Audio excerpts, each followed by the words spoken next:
Bapak Ibu yang terkasih, Shalom. Bagaimana kabarnya hari ini? Luar biasa, karena lagi nggak ada masalah.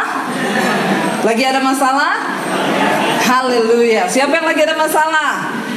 Puji Tuhan, berarti Tuhan mengasihi saudara. Yang tidak ada masalah, saya doakan ada masalah. Lalu saudara bilang masalah buat lo. Iya, baik saudara, mari kita segera buka saja firman Tuhan dari Markus pasal yang ke-10. Markus pasal yang ke-10, Injil Markus pasal yang ke-10 ayat yang ke-35, ya.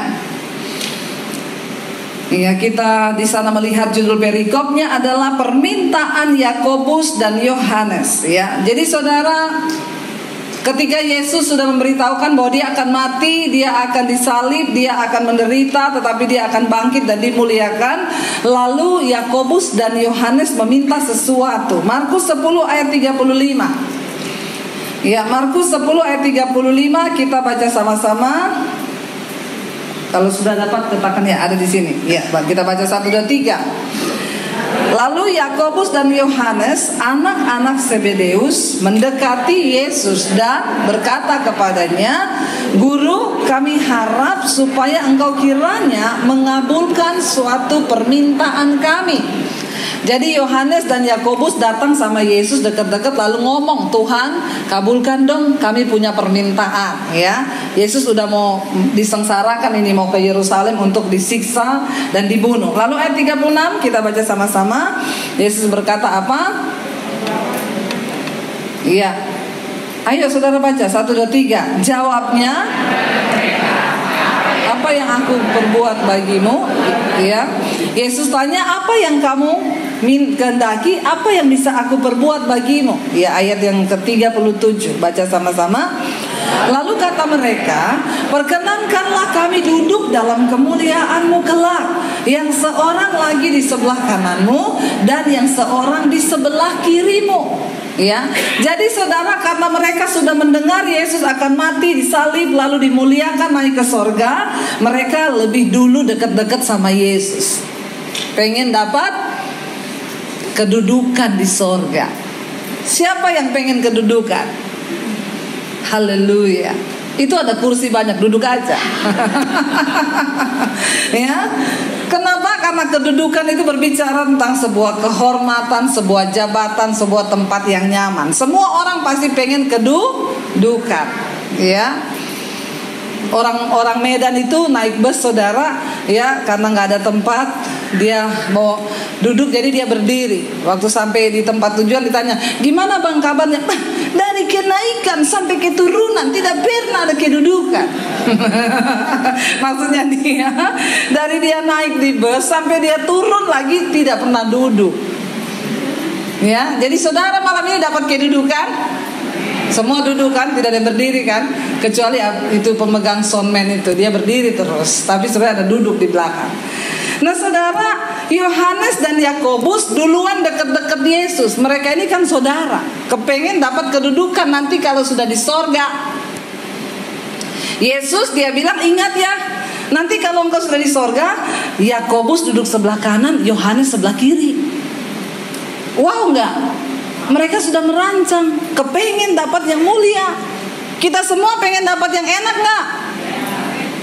Ampuni mereka Tuhan, karena mereka tidak tahu apa yang mereka lakukan. Ya, kita baca ayat yang selanjutnya. Ini menarik sekali apa yang Yesus katakan kepada mereka.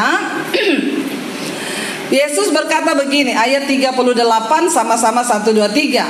Tetapi kata Yesus kepada mereka, "Kamu tidak tahu apa yang kamu minta. Dapatkah kamu meminum cawan yang harus kuminum dan dibaptis dengan baptisan yang harus kuterima?" Ada yang menarik di sini. Murid-murid meminta kedudukan di sorga, duduk sebelah kanan dan kiri Yesus. Tapi Yesus menjawab mereka, "Maaf ya, kamu nggak tahu apa yang kamu minta." Betapa seringnya kita ini orang Kristen meminta sesuatu kepada Tuhan, tapi kita nggak tahu apa yang kita minta. Hello, ya, mereka meminta kemuliaan nanti di sorga, dapat tempat duduk di samping Yesus. Tapi Yesus bilang, "Kamu nggak tahu apa yang kamu minta itu." Lalu Yesus berkata kepada mereka, dapatkah kamu minum cawan yang harus kuminum?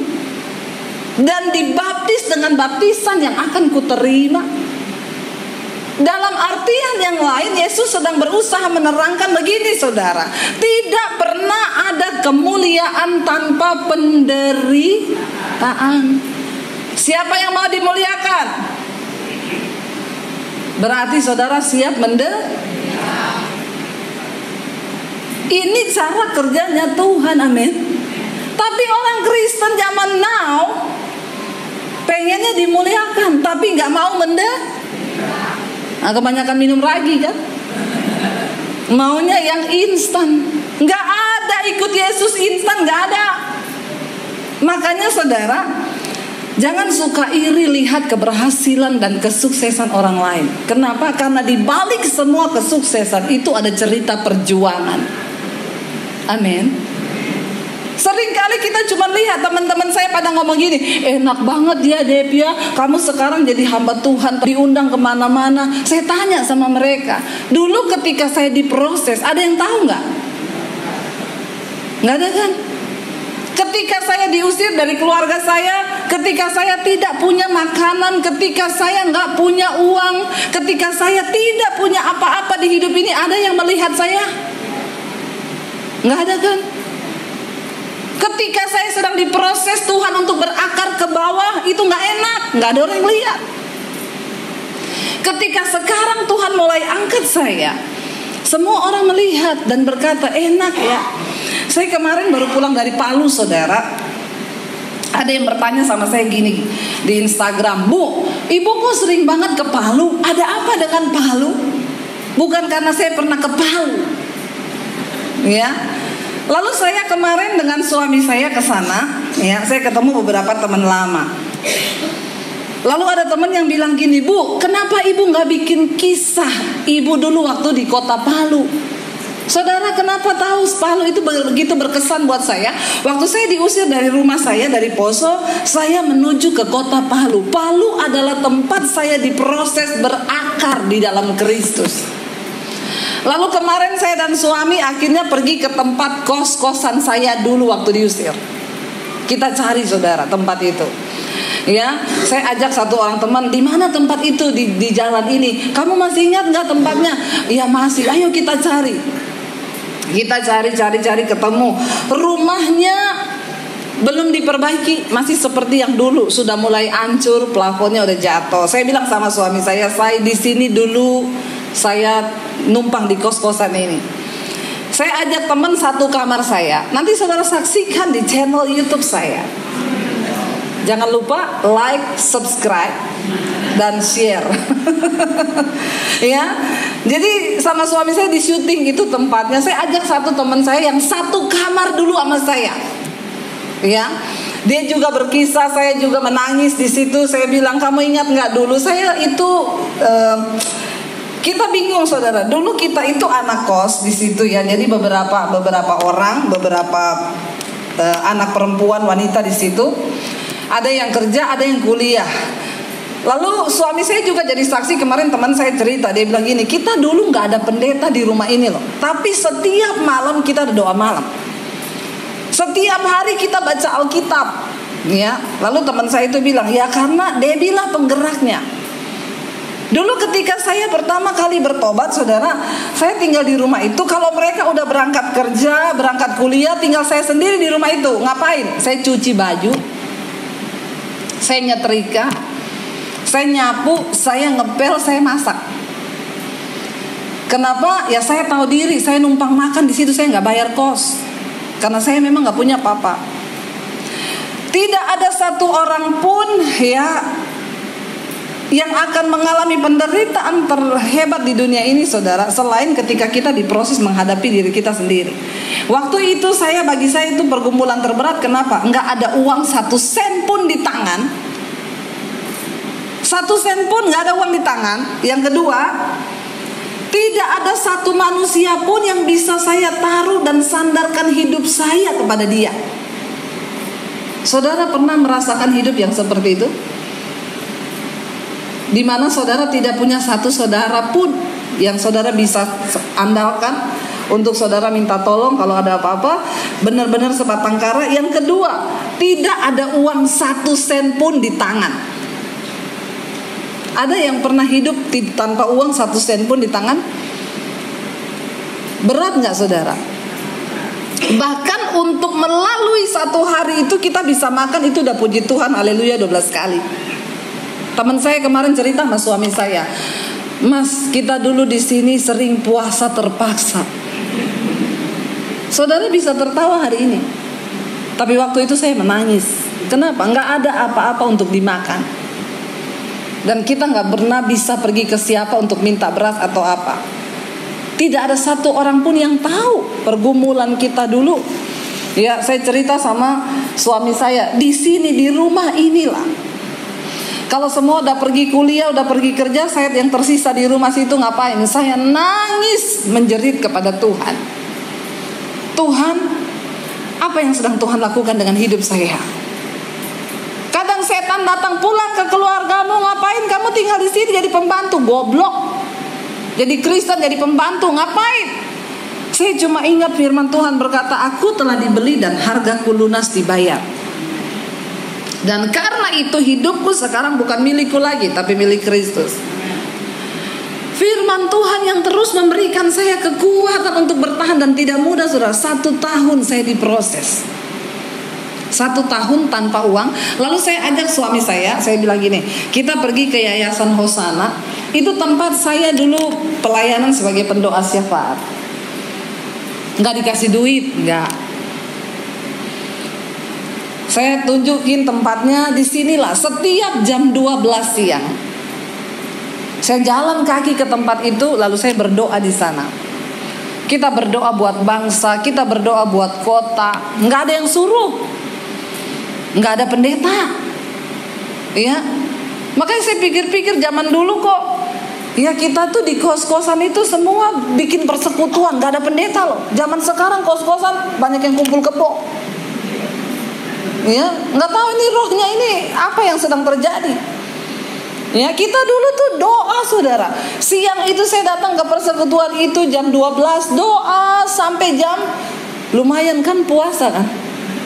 Jadi kalau doa ya habis nyuci baju, nyuci ini, nyuci itu, nggak terasa udah jam 12 pergi doa kan. Nanti kan kalau udah doa di situ nggak terasa sampai selesai jam 3, jam 4. Habis itu udah bisa buka lah. Ya, di situ adalah kalau cuma teh atau kue-kue. Ya, lumayan saudara. Ya, nggak terasa 1 hari berlalu tanpa makan pagi, tanpa makan siang. Besok ada kesusahannya sendiri. Tapi saya melihat di dalam hari-hari itu sukacita tuh, nggak ada ketakutan, nggak ada pikiran apa-apa. Sekarang itu orang hidup kok ketakutan ya saudara. Ya, bahkan uangnya aja masih, yang saya pernah cerita dulu, ada orang kaya, Bu Devi doakan kami Bu, ini keadaan ekonomi begini, uang kami terus menurun Bu, di rekening hampir, ya kita sudah putus asa. Saya ketemu sama mereka, emang bapak sama ibu bener-bener udah nggak ada uang ya?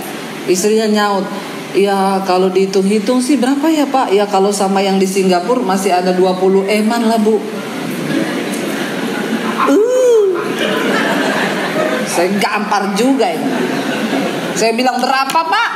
Bu berapa? Ya masih ada sekitar 20 miliar.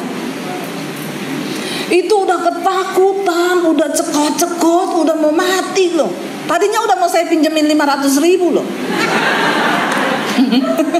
Karena saya pikir kasihan kan, udah gak ada duit nih kan, mau saya pinjemin nih 500.000. Ternyata waktu saya tanya masih ada 20 M.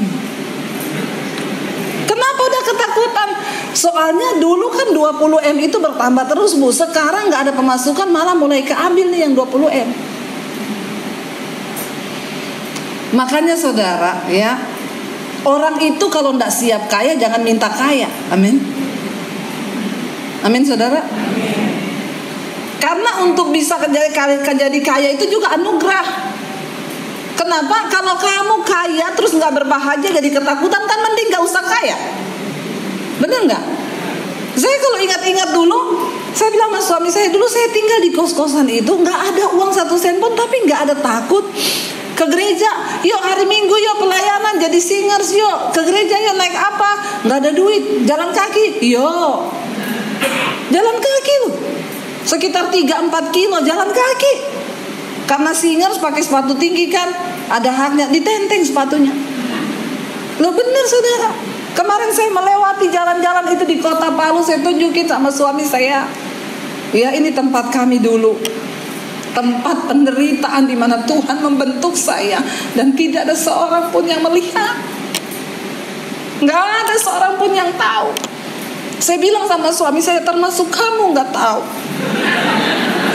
Coba kalau kamu sudah tahu hari itu, kamu kirimin saya uang.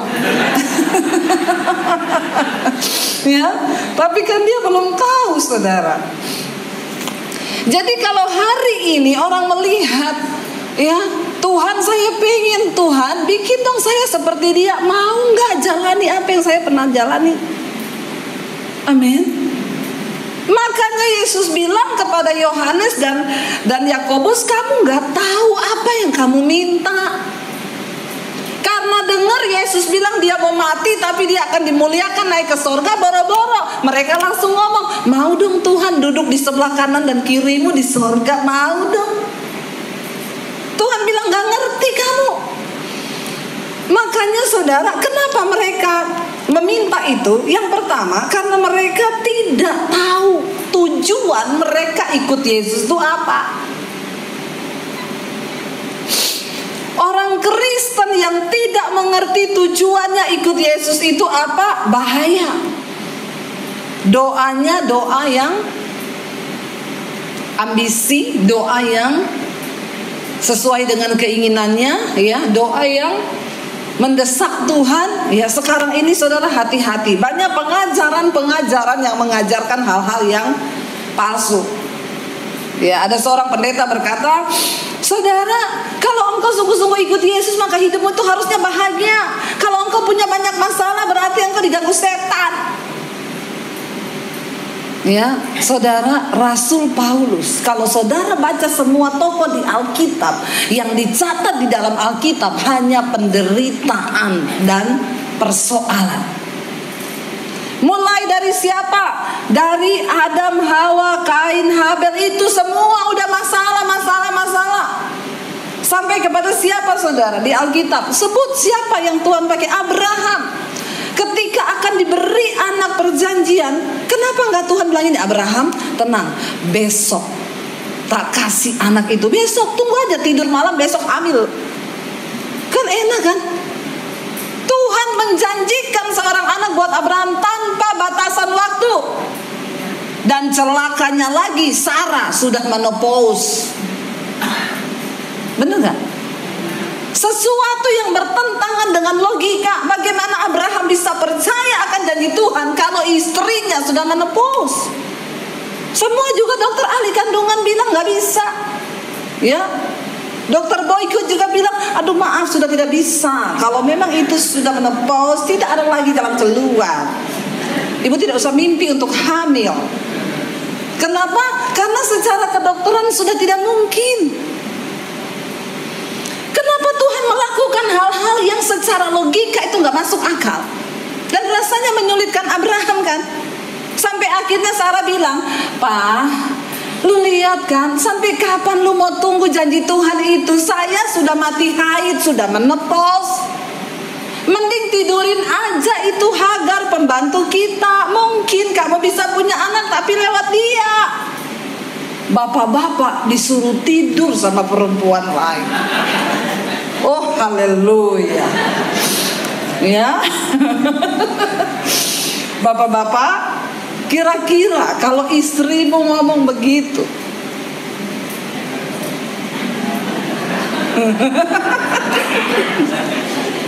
ya, bagaimana reaksi bapak-bapak? Ya, tiba-tiba nih ya, udah tunggu lama, udah tunggu. Kalau zaman sekarang nggak usah tunggu disuruh, diam-diam masuk ke kamar pembantu. Ya, tapi bukan bapak-bapak di sini. Hanya Tuhan yang tahu. Zaman sekarang gak usah disuruh, masuk sendiri tuh bapak. Hati-hati bapak-bapak ya. Ada seorang ibu telepon sama saya, Bu Debbie, saya salah satu pendengar setia khotbah ibu di YouTube. Saya mau cerita Bu, kenapa suami saya satu kali tidur malam, saya bangun jam 3 pagi dia gak ada di tempat tidur Bu. Lalu memang itu Tuhan yang bangunin saya Bu. Makanya saya tuh lihat hari-hari ini suami saya tuh berubah. Terus saya bangun jam 3 pagi dia gak ada. Saya curiga Bu, saya bangun, saya buka pintu kamar, saya turun ke bawah. Ibu, betapa kagetnya saya. Kenapa? Dia keluar dari kamar inap. Ya. Dan ibu sudah tahu, sudah jelas apa itu artinya Bu. Tidak usah dicerita lebih panjang, saya sudah bisa mengerti. Lalu inapnya saya usir dari rumah. Ya, tapi akhirnya suami saya meminta untuk menceraikan saya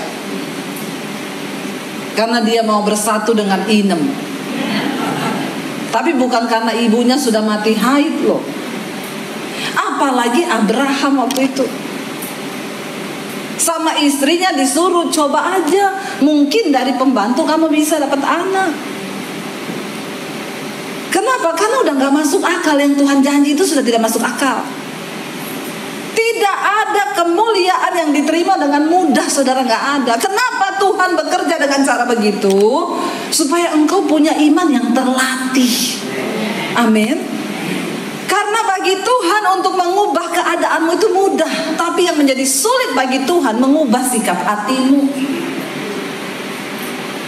Ya, untuk membawa bangsa Israel keluar dari tanah Mesir menuju ke tanah Kanaan sebenarnya cepat, tapi untuk mengeluarkan Israel dari otak dan hatinya bangsa itu sulitnya minta ampun, membutuhkan waktu 40 tahun. Konsep pemikiran kita yang salah menyebabkan kita punya pengertian yang salah waktu ikut Tuhan. Kita pikir ikut Yesus ya, kita terlalu banyak dengar iklan-iklan hari-hari ini. Ikut Yesus, yang naik motor jadi mobil Avanza, yang naik Avanza jadi naik Fortuner. Udah yang naik Fortuner dapat Alphard, yang punya Alphard jadi naik motor. Ya ini terkutuk namanya saudara. Ya, enggak, jangan dengarkan iklan-iklan tentang kekristenan yang seperti itu. Karena perkenanan Tuhan tidak ada hubungannya sama harta yang kau punya di dunia ini. Amin. Mau sekaya apapun saudara, maaf, itu bukan jaminan bahwa engkau Tuhan itu berkenan atas hidupmu, bukan itu. Ya, lalu Yesus berkata, kamu gak tahu apa yang kamu minta. Ketika kita tidak mengerti cara kerjanya Tuhan, ketika kita gak ngerti kenapa kita ikut Yesus, apa tujuan kita menjadi orang percaya itu apa, bahaya saudara, bahaya. Makanya banyak orang menyalahgunakan kedudukan hari-hari ini. Saya berdoa supaya kita semua punya pemahaman dan konsep yang benar tentang Tuhan dan mengikut Dia. Untuk apa kita mengikut Yesus? Supaya kita ini diproses. Waktu diproses, karakter kita dibentuk. Setelah dibentuk, kita menjadi orang Kristen yang kuat. Coba kita baca sama-sama apa yang Rasul Paulus katakan. 1 Korintus pasal yang ke-11.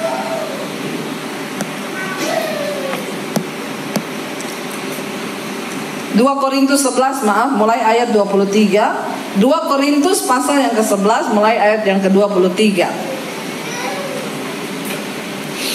Rasul Paulus sedang menyatakan di sana bahwa hari-hari ini banyak orang-orang yang datang mengaku bahwa mereka adalah rasul, tetapi sesungguhnya mereka rasul-rasul palsu yang mengajarkan pengajaran yang palsu, ya.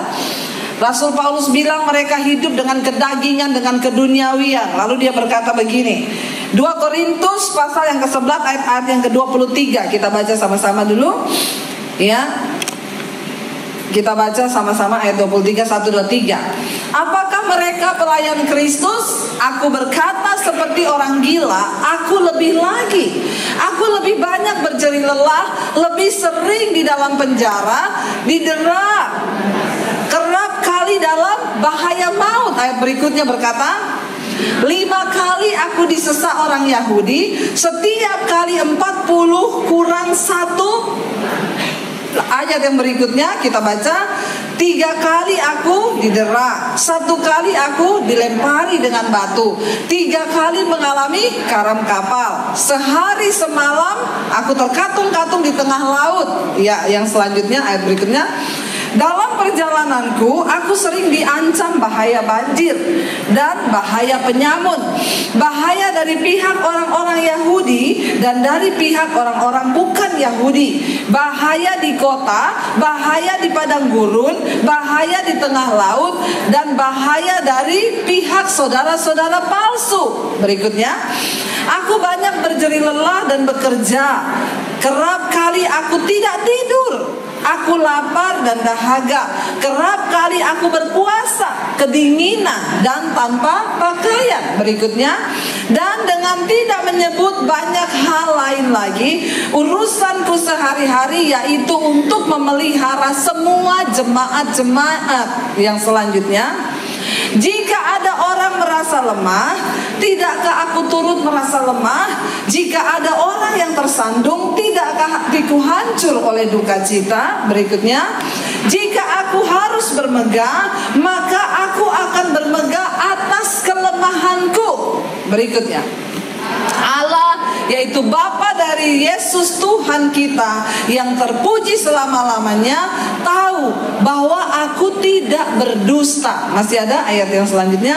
Di Damsyik, wali negeri Raja Aretas menyuruh pengawal kota orang-orang Damsyik untuk menangkap aku. Terakhir, tetapi dalam sebuah keranjang aku diturunkan dari sebuah tingkap keluar tembok kota, dan demikian aku terluput dari tangannya. Saudara, saya mau tanya, kalau saudara dibentangkan ayat-ayat tadi dan disuruh ikut Yesus, mau nggak? Jadi kalau hari ini ada orang berkata ikut Yesus itu enak, ikut Yesus itu seneng, ikut Yesus itu bahagia, ikut Yesus itu kita tidak ada masalah, yang rumah 1 jadi 3, yang mobil 5 jadi 10, maaf, Anda sedang tersesat. Ikut Yesus bicara tentang bayar harga. Amin.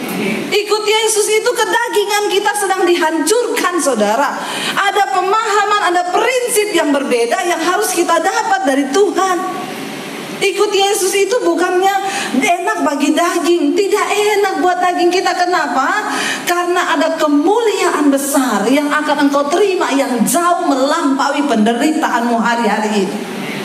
Kita sedang berjuang untuk memperoleh sesuatu. Saudara, mengikuti Yesus itu diperumpamakan, Yesus bilang begini, perumpamaan tentang kerajaan Allah. Seorang yang menemukan kerajaan Allah itu dia seumpama seorang yang sedang berjalan-jalan di ladang. Lalu dia gali ladang itu, lalu dia temukan harta terpendam di dalam ladang itu. Lalu Alkitab berkata dia pulang, dia tanam kembali itu harta. Dia tahu masih banyak harta yang luar biasa di dalamnya. Dia pulang, dia jual rumahnya, dia jual semua milik kepunyaannya, lalu dia balik ke ladang itu, dia beli ladang kosong itu. Dan orang lain yang melihat apa yang dia lakukan berkata begini, gila. Apa yang kamu lakukan? Kenapa kamu jual rumah, kamu jual semua yang kamu punya cuma untuk beli ladang itu yang tidak ada gunanya? Orang tidak tahu dan tidak mengerti. Di dalam situ ada satu harta karun yang luar biasa, nilai yang tidak ternilai. Saudara, mengikut Yesus, memperoleh kerajaan Allah itu seperti itu. Ya, dulu orang bertanya, kenapa kamu rela tinggalin semuanya, keluargamu? Karena saya tahu memperoleh Kristus itu memperoleh segala-galanya. Makanya waktu ada orang kaya yang datang kepada Yesus, dia bertanya apa? Tuhan, apa yang harus aku lakukan supaya aku masuk surga? Yesus bilang, lakukan 10 perintah Allah. Jangan membunuh, jangan berzina, jangan sumpah palsu, jangan ini, jangan itu. Dia bilang, saya sudah lakukan semuanya. Apalagi? Yesus bilang begini, oke? karena kamu orang kaya, pulang, jual semua milikmu, bagikan kepada orang miskin, lalu ikut aku. Lalu dia dengan berat hati, nyesel datang pada Yesus dan bertanya dalam hatinya, kalau tahu begini saya tidak usah tanya. Alkitab berkata dia meninggalkan Yesus dan memilih menyimpan harta yang dia punya. Dia lupa waktu dia jual harta dan rumah yang dia punya saat itu, lalu dia memilih untuk ikut Yesus. Dia lupa dia memperoleh yang lebih daripada harta itu. Amin. Apa yang dia peroleh lebih dari harta? Keselamatan jiwa, kehidupan yang kekal sampai selama-lamanya. Saudara, semua kita harus mengalami ujian dan pencobaan di dunia ini. Ya, orang telepon saya, Bu Debbie, ya, saya ada masalah Bu. Sepanjang saya di jalan tadi dari sini, saudara, terima telepon dari rumah. Jadi setiap hari, Bu Debbie, saya bisa telepon jam berapa? Setengah jam lagi ya. Itu karena saya ada di mobil. Nanti satu lagi, Bu, jam berapa? 1 jam lagi. Jadi itu berdering terus mati terus, berdering terus mati terus. Jadi saya itu, saudara, setiap hari menerima ratusan konseling. Gara-gara di YouTube itu saya kasih nomor HP. Ada yang tanya, Ibu nomor HP-nya berapa? Saya kasih. Lalu ada satu orang masuk gini, saya nggak percaya kalau ini Bu Debbie. Ini saya, nggak mungkin. Kok nggak mungkin? Ini pasti sekretaris atau ofisialnya yang jawab masalah begini. Nggak mungkin Bu Debbie sendiri. Saya bilang ini saya nggak percaya. Saya telepon saudara. Saya langsung telepon. Dia angkat, halo, saya langsung bilang, halo, shalom, 123 321, ini suara saya. Terus dia langsung gini, iya loh bener Bu Debbie loh, tapi saya masih gak percaya loh Bu. Kenapa kamu gak percaya? Mana ada hari gini pendeta ngasih nomor HP, biasanya ngasih nomor rekening. Saya bilang kalau diminta juga saya kasih nomor rekening, lah Anda kan gak minta. Gak apa-apa saudara. Itu di rumah itu saya kalau mau tidur malam, itu saya balesin tuh WA yang masuk. Ya, ratusan itu WA itu masuk saudara. Persoalannya beragam. Sampai kadang kalau mau malam suami saya gini, saya nggak gubris dia saudara. Saya baca HP. Itu tunggu dulu, saya lagi jawab masalah ini loh. Orang bermasalah semua ini, tunggu sabar. Saya lagi jawab, tiba-tiba ada WA masuk, ting, dari dia saudara. Shalom Bu Debbie. Suami saya nih, itu saya bilang, shalom Pak. Ada apa ya? Saya mau konseling Bu. Saya tanya masalah apa Pak? Istri saya cuekin saya Bu. Saya balas, mungkin Bapak belum kasih duit kali sama istrinya. Tolong dikasih dulu. Ya, yang menjadi hamba Tuhan harus ada yang dikorbankan kan? Saudara pikir enak kalau Tuhan gak kasih anugerah itu tampung orang punya masalah setiap hari. Saya jadi tempat sampah. Tapi karena saya punya Tuhan dan saya tahu untuk inilah saya dipanggil. Saya cerita sama suami saya kemarin waktu di Palu, di kamar ini, di tempat kos ini, saya dulu dapat penglihatan. Ketika saya berdoa, Tuhan mau bawa saya ini kemana? Saya dapat penglihatan. Saya berdiri di atas satu panggung. Di bawah itu ribuan orang sedang menangis. Lalu Tuhan bilang, kamu akan pergi kepada mereka. Karena ada begitu banyak orang yang membutuhkan kasih-Ku. Dan kamu harus pergi kepada mereka. Waktu selesai doa, buka mata, yang saya lihat pakaian kotor. Benar saudara. Ya, saya tidak lihat jiwa-jiwa, yang saya lihat pakaian kotor. Tapi hari ini saya mau bersaksi kepada saudara, saya melihat itu digenapi Tuhan. Mengikut Kristus itu bayar harga. Setiap hari saya menyadari panggilan saya. Kalau bukan Tuhan yang kasih anugerah ini kepada saya untuk terima konseling orang, mungkin saya hidung saya udah pindah di sini kali saudara. Lalu tadi pagi ada yang dengan santai bertanya, Bu, mau tanya dong, Ibu Debbie itu gak ada masalah ya? Saya bilang gini, maaf ya Bu, kalau saya gak ada masalah saya udah mati. Gak benar gak saudara? Cuma orang mati yang tidak ada masalah. Yang namanya orang hidup pasti ada. Karena hidup ini adalah rangkaian dari jadi masalah buat lo. Lo bener gak saudara? Jadi kalau ada yang telepon saya, Bu, saya punya masalah Bu di hidup ini, saya gak tahu kenapa masalah terus. Saya bilang, iya, selamat, berarti Anda masih hidup. Kalau sudah tidak ada masalah itu sudah mati.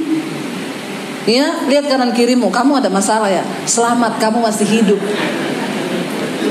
Amin. Hadapi setiap masalahmu. Ada yang telepon saya gini, Bu Devi, saya tuh kepahitan sama ipar saya, sama mertua saya. Kenapa? Ibu saya sudah berusaha hidup benar, saya terus disalahkan, Bu. Saya sudah berusaha berbuat baik, saya terus disalahkan. Saya bilang, selamat, Bu, Anda sedang beribadah. Amin. Karena Alkitab berkata, setiap orang yang mau hidup beribadah kepada Kristus Yesus pasti menderita aniaya. Ya, jadi saya ini, iya Bu, selamat, Ibu sedang beribadah. Sampai kapan Bu saya begini? Sampai Tuhan Yesus datang. Loh, sampai kapan saya bisa menerima perlakuan mertua dan ipar saya? Sampai kamu sudah tidak merasa itu sebagai satu gangguan lagi buat jiwamu. Apapun yang mereka lakukan, kamu tetap merasa itu enak-enak aja, ya itu berarti kamu udah lulus. Amin, saudara. Kalau kita belum lulus, ya nggak bakal. Itu pasti masalah datang terus. Mari kita lulus dalam setiap ujian. Tidak ada jalan pintas menuju rencana Tuhan. Setiap kita harus mengenal rencana Tuhan itu. Supaya apa? Waktu kita masuk dalam rencana Tuhan, kita menemukan, saudara, orang yang paling sukses di dunia ini bukan orang kaya. Bukan waktu engkau punya rumah 3, mobil 5, depositmu 20M kayak tadi, bukan. Waktu engkau dikatakan sukses di hadapan Tuhan atau apa? Waktu engkau menemukan rencana Tuhan atas hidupmu. Apa rencana Tuhan atas hidupmu? Temukan itu, saudara. Sekalipun engkau harus melewati jalan yang tidak terlihat, tapi ketika engkau percaya, Rasul Paulus tadi bilang, kita belum seperti Rasul Paulus kan? Karam kapal 3 kali, disesah pakai batu, dilempari, dicegat sama orang-orang di tengah kota, lalu dimasukin karung, dibuang dari luar tembok. Kita kan belum sampai ke gitu kan? Jadi kalau ada orang bilang ikut Yesus itu senang, tidak menderita, itu saudara penyesatan.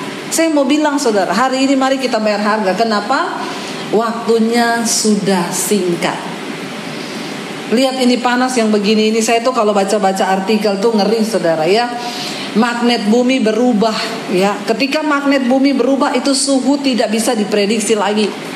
Dulu kita musim panas begini bulan apa? Juli, Agustus, ya. Itu banyak ayam yang mati. Kenapa? Karena panas sekali. Ini bulan apa, saudara? Oktober mau November, ya. Belum ada hujan, malah panasnya minta ampun. Jadi saudara, karena magnet bumi berubah, iklim berubah. Nah, ketika iklim berubah, maka semuanya terganggu. Kasihan para petani itu sekarang nggak bisa memprediksi juga kapan musim hujan, kapan musim panas. Ya, ini dunia makin tua. Tadi siang saya baru ngomong sama suami saya.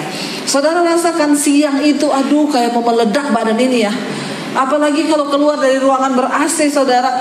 Wah, itu udah kayak, badan itu udah kayak, saya bilang sama suami saya gini, saya, kalau satu saat matahari itu kehilangan energi, apa yang akan terjadi? Kalau satu saat atau mungkin matahari itu sudah tua dan kemudian dia meledak, apa juga yang akan terjadi? Ya, di dalam Petrus dikatakan, semua unsur dunia ini akan hangus dalam nyala api yang demikian besar. Kita nggak pernah tahu kapan bumi ini akan berlalu. Ingat, hidupmu di dunia ini bukan segala-galanya. Jadi jangan terlalu stres masalah uang. Jangan terlalu stres dengan persoalan-persoalan yang kita hadapi. Karena Alkitab berkata, ingat, semua pencobaan yang kau alami di dunia ini adalah pencobaan biasa yang tidak melampaui batas kekuatanmu. Orang tuh kalau nggak ada duit masalah, kebanyakan duit juga masalah. Bingung mau simpan di mana kan? Ya. Jadi saudara, ayo kita nikmati aja apa yang Tuhan beri hari ini. Hidup dengan hati yang bersyukur. Yang paling penting suami istri itu hidup dalam rukun bersama. Amin. Jangan berantem-berantem, hidup rukun bersama. Ya, berantem boleh 5 menit cukup. Ya, disitulah kita menemukan kebahagiaan yang sesungguhnya. Amin.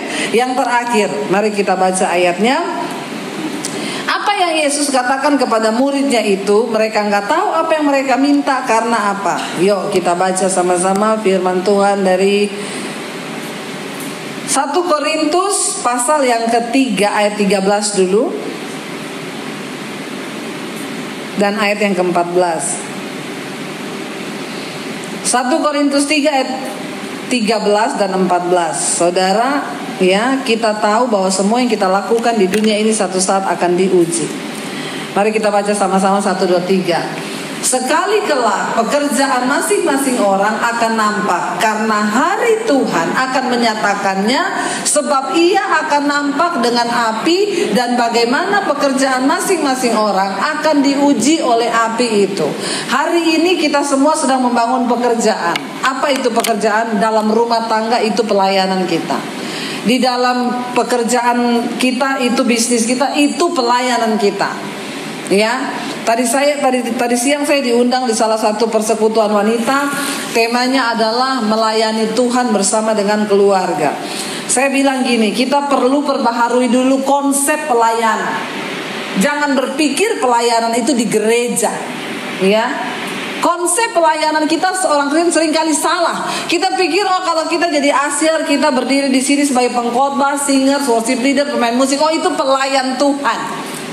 Ya, apa itu melayani Tuhan? Yesus berkata, segala sesuatu yang engkau perbuat, entah dengan perbuatan atau perkataan, lakukanlah itu seolah-olah untuk Tuhan dan bukan untuk manusia. Itu adalah pelayanan. Amin.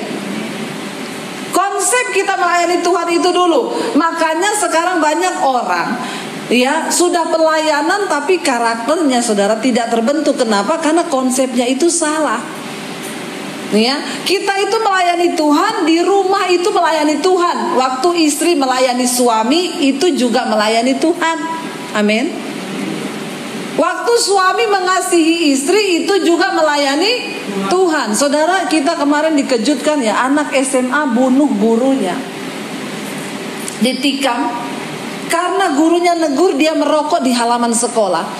Saudara lihat itu videonya. Aduh saudara, mengerikan. Dia pulang ke rumah ambil pisau, waktu gurunya mau pulang sekolah dihadang, ditikam gurunya sampai gini, darah Yesus, dalam nama Yesus. Dia tusuk dalam nama Yesus, ditusuk terus. Ya, sampai 9 tusukan atau 14. Lalu akhirnya gurunya meninggal. Kita tahu sekarang meninggal. Saudara, kenapa bisa ada anak yang seperti ini saudara?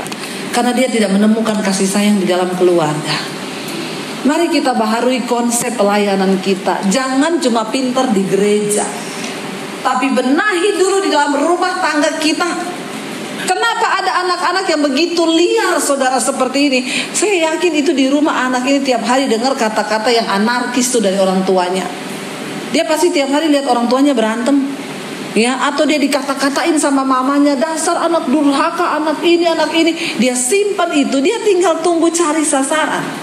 Siapapun yang menyinggung dia, itu meledak emosinya.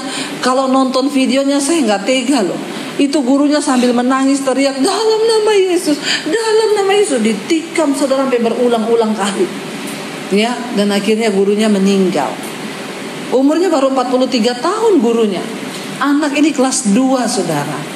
Coba saudara lihat apa yang terjadi. Begitu mudahnya sekarang orang, kenapa? Karena banyaknya tekanan, lalu orang tidak diarahkan kepada Tuhan.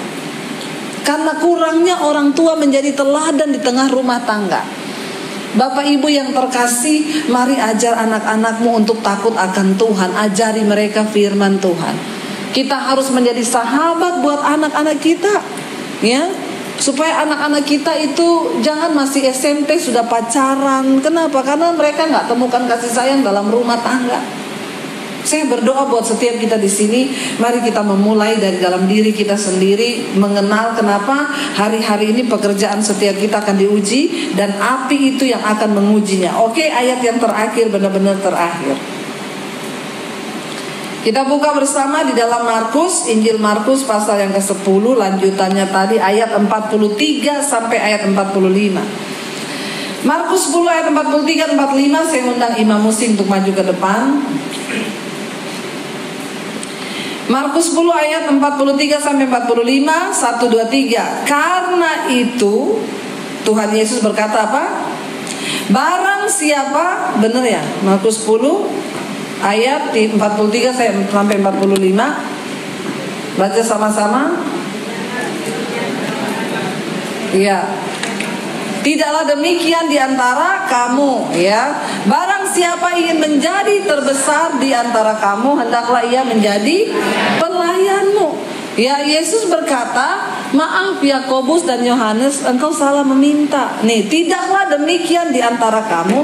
Barang siapa ingin menjadi besar di antara kamu, hendaklah ia menjadi pelayanmu. Ya, Yesus berkata, kalau kamu ingin yang menjadi terbesar, dan dia bilang apa? Dan barang siapa ingin menjadi yang terkemuka di antara kamu, hendaklah ia menjadi hamba. Ini loh arti menerima kemuliaan dalam Kristus. Karena kemuliaan yang Tuhan berikan berbeda dengan yang dunia berikan.